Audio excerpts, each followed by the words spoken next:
नमस्कार मित्रों, मैं डॉक्टर घनश्याम मिश्रा प्रयागराज से आप सभी का अभिवादन करता हूँ। इधर कुछ दिनों से हालात कुछ ऐसे बन रहे हैं कि विरोध किसी भी स्तर पर किया जाए पर वो हिंसात्मक हो जाता है। चाहे वो CA/NRC के लिए किया गया हुआ विरोध हो या फिर किसान आंदोलन के दौरान बहुत लंबा चला विरोध हो या फिर इधर हाल फिलहाल नुपुर शर्मा विवाद हुआ तो उसके विरोध में जो विरोध हुआ, या राहुल गांधी सोनिया गांधी को जो ईडी ने नोटिस भेज के उनके फाइनेंशियल इरेगुलरिटीज़ के बारे में पूछताछ के लिए बुलाया, उसके विरोध में हुआ हो, और या भी हाल फिलहाल अग्निवीर जो सरकार 2 दिन पहले स्कीम लेके आई है।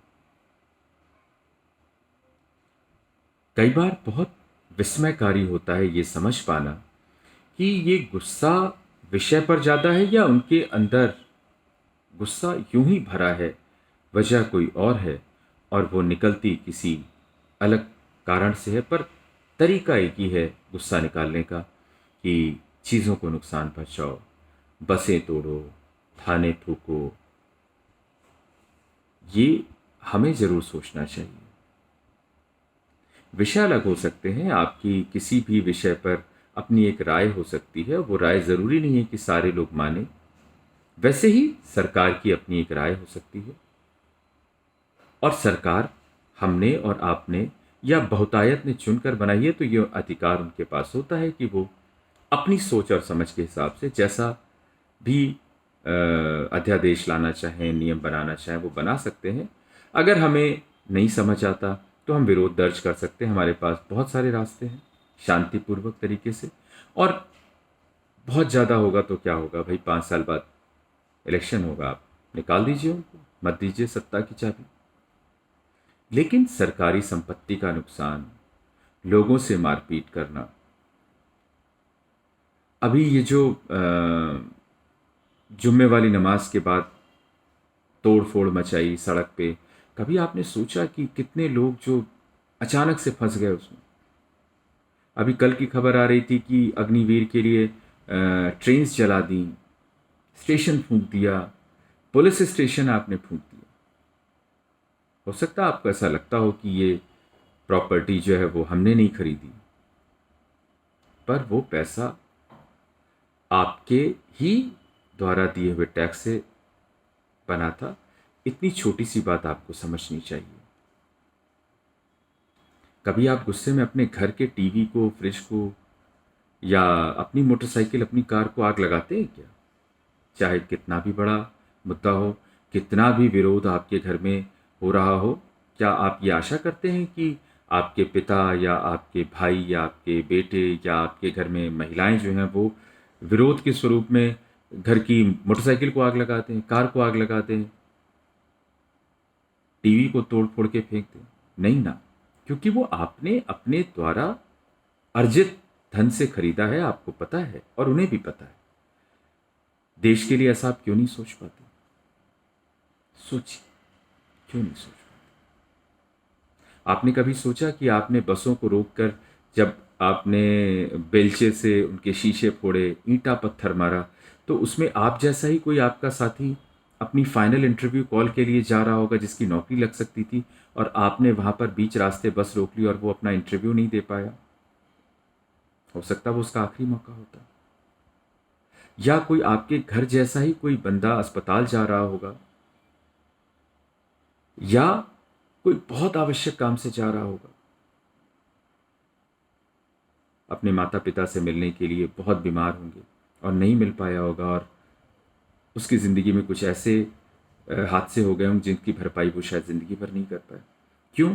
क्योंकि आपको सरकार की एक स्कीम नहीं पसंद थी। तो आप सभी बुद्धिजीवी हैं, मुझे लगता है। अगर आप नौकरी की तलाश कर रहे हैं और नौकरी के लिए पढ़ाई कर रहे हैं, तो सरकार ने क्या कभी कहा कि मैंने NDA का रास्ता बंद कर दिया है, मैंने CDS का रास्ता बंद कर दिया है, कंबाइंड डिफेंस सर्विसेज नहीं होगी, नेशनल डिफेंस एकेडमी नहीं होगी? सरकार तो उल्टा आपको, जो 17 साल से 23 साल के बीच में हैं, उनको स्किल्ड बना रही है अपने पैसे से। आपसे यूनिवर्सिटी में आप डिग्री लेने जाते हो, आप कोई स्किल का काम करते हो, मोबाइल बनाना भी सीखना चाहते हो, तो पैसे लिए जाते हैं ना आपसे। तो पॉलिटेक्निक करते हो, वहाँ तो सरकार आपको एक स्किल्ड काम सिखा के भेज रही है। आप एनसीसी सर्टिफिकेट लेते हो, उसके लिए भी कितनी परेड करते हो, तो उसके बाद आपको सर्टिफिकेट मिलता है ना, जिससे आपकी एलिजिबिलिटी बढ़ जाती है। तो आपको पता है ना कि जब आप आर्मी का 4 साल का वो काम करके आओगे, जिसमें कि आपको कायदे से वो पैसा ले सकते थे ट्रेनिंग के नाम पर, कि आर्मी की रेगुलर कमांडिंग यूनिट आपको ट्रेन कर रही है, और वो भी बिल्कुल ओरिजिनल सिचुएशंस और सर्कमस्टांसेस में, तो वो आपसे पैसा लेने का अख्तियार तो रखते थे। यहाँ तो लोग जो ट्रेनिंग देते हैं वो सिमुलेटर्स पे देते हैं, उन्हीं जैसे हालातों पर देते हैं, पर रियल लाइफ ट्रेनिंग तो नहीं होती है। तो रियल लाइफ ट्रेनिंग होगी, उसमें भी सरकार ये कह रही है कि जो 25% बहुत अच्छा परफॉर्म करेंगे उनको हम एब्जॉर्ब कर लेंगे। यानी कि आपके पास मौका फिर भी रहेगा कि अगर आप में प्रतिभा है तो आप शुरुआत के 25% पाएंगे। जो 75% नहीं समायोजित हो पाएंगे वो भी 25 लाख रुपए लेके लौटेंगे, और उनको जितनी पैरामिलिट्री सर्विसेज हैं, या फिर अपनी सीआईएसएफ वगैरह है, उसमें प्रेफरेंस मिलेगा। पुलिस सर्विसेज में प्रेफरेंस मिले, क्यों? इसलिए नहीं कि आप पर कोई एहसान हो रहा है, इसलिए कि आप स्किल्ड हो, आप उनके लिए वैल्यूएबल हो। और सबसे लास्ट, क्या आपके लिए नौकरी का मतलब सिर्फ आर्मी था? नहीं ना। तो फिर दूसरों के हाथों में कठपुतली बनकर आप अपना विरोध दर्ज करते करते आप आक्रामक हो जाते हैं, और कल को मान लीजिए जो कि हमारा पुलिस तंत्र है, कानून तंत्र है, वो आपको पकड़ लेगा, आपके कैरेक्टर रोल पे एक नेगेटिव एंट्री हो जाएगी, तो क्या आप किसी लायक बचोगे?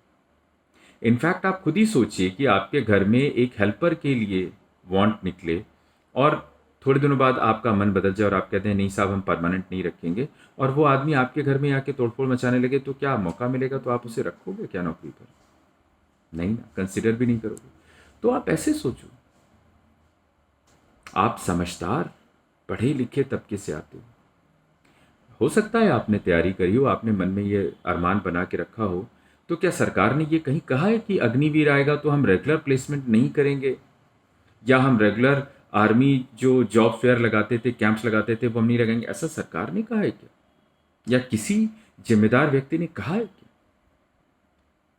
आपको जो भी भड़का रहे हैं, जिन्होंने भी आपके दिमाग में ये बात डाली है, मुझे लगता है कि आपके अंदर इतना विवेक है कि आप अच्छे से सोच के समझ के निर्णय लेने में सक्षम हैं।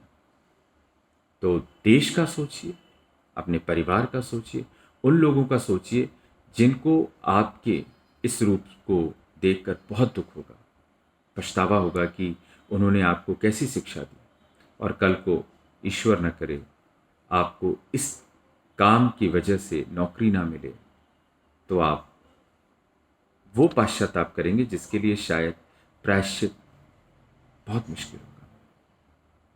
तो मेरी सबसे, आप जितने भी समझदार युवा हैं उनसे एक ही गुजारिश है कि पहले सरकार की पूरी पॉलिसीज़ को आ जाने दीजिए, उसको आप अध्ययन कर लीजिए। उसके बावजूद अगर आपको लगता है कि आप अग्निवीर से कोई सहायता नहीं पा सकने की स्थिति में, या आप उससे अग्री नहीं करते, तो हमेशा आपके पास हजारों हजार तरीके हैं। आप कुछ और रास्ता अख्तियार कर सकते हैं अपनी जीविकोपार्जन के लिए। नमस्कार।